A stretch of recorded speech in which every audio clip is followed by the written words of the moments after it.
evening, everyone. I'm Lissy Bastian. Thanks for staying with us. Prime Minister Dr. Hubert Minnis and government officials, along with Bahamas Power and Light Board Chairman Dr. Donovan Moxey, toured the new power plant Station A at BPL's Clifton Pier location today. Calling it impressive, the Prime Minister boasted that the new plant is the largest single power plant in BPL's history that will allow BPL to stabilize its supply to New Providence and facilitate the country's transition to cleaner and more affordable fuel.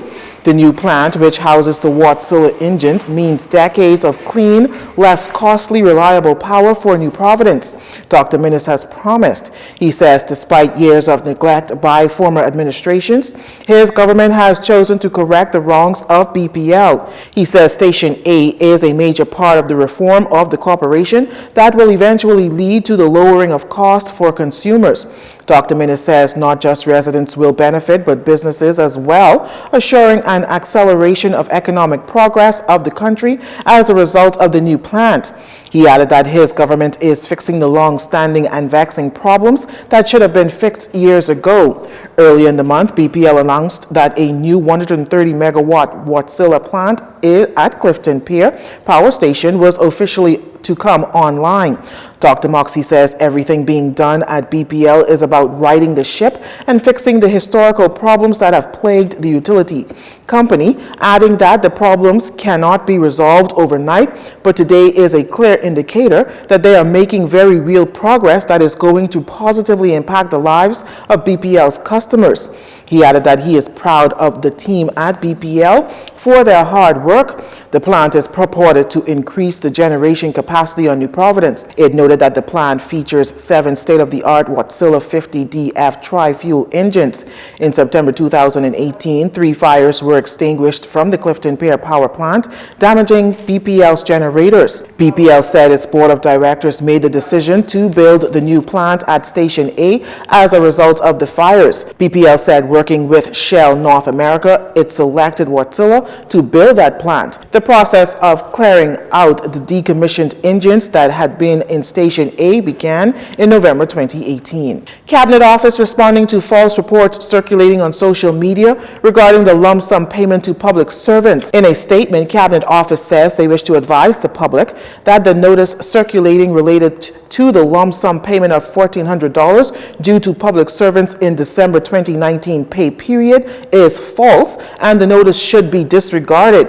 It is untrue. The notice goes on to say that the lump sum payments will be paid as scheduled in December to all public servants, PHA staff, doctors, nurses, teachers, members of the Royal Bahamas Police Force, Royal Bahamas Defense Force, and Bahamas Customs, Immigration, and Correctional officers. The harsh reality is Hurricane Dorian caused catastrophic damage not only to the islands of Abaco, the Abaco Keys, and Grand Bahama, but also to the economy of the country.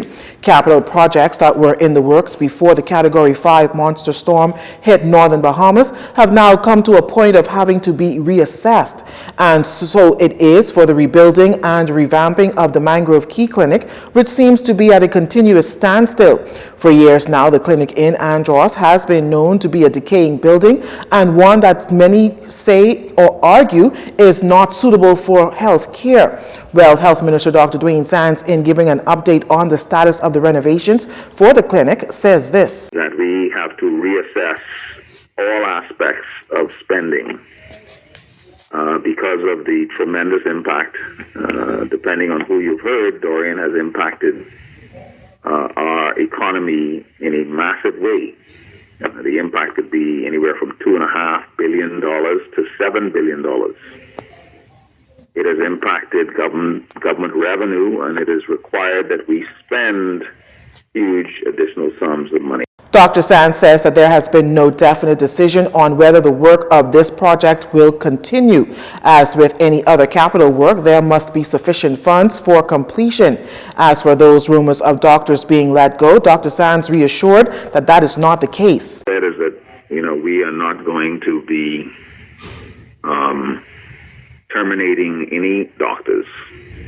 What we will do is look at the health system holistically and make a determination as to where persons can be placed where there are vacancies. According to the minister, public hospitals both in the Family Islands and Nassau will be facilitated accordingly.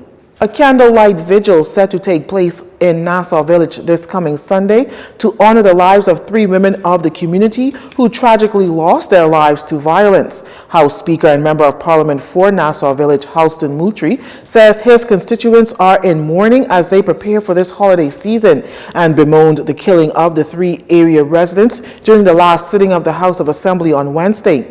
The women were killed in 3 separate incidents in recent months. This is a time in our constituency of great ambivalence. We are entering the Christmas season having just recently experienced the murders of 3 women in our constituency. Ms. Gloria Roll on the 17th of September, Ms. Kenrika Martin on the 27th of November, and Ms. Cleo Lopez just last week on the 14th of December. Roll was bludgeoned to death with a male companion in an apartment on Gladstone Road. The male was also killed. 17-year-old Martin was found in the early morning hours of November 27th, partially nude and partially immersed in waters behind Stokes Cabana in the Yamakroa area.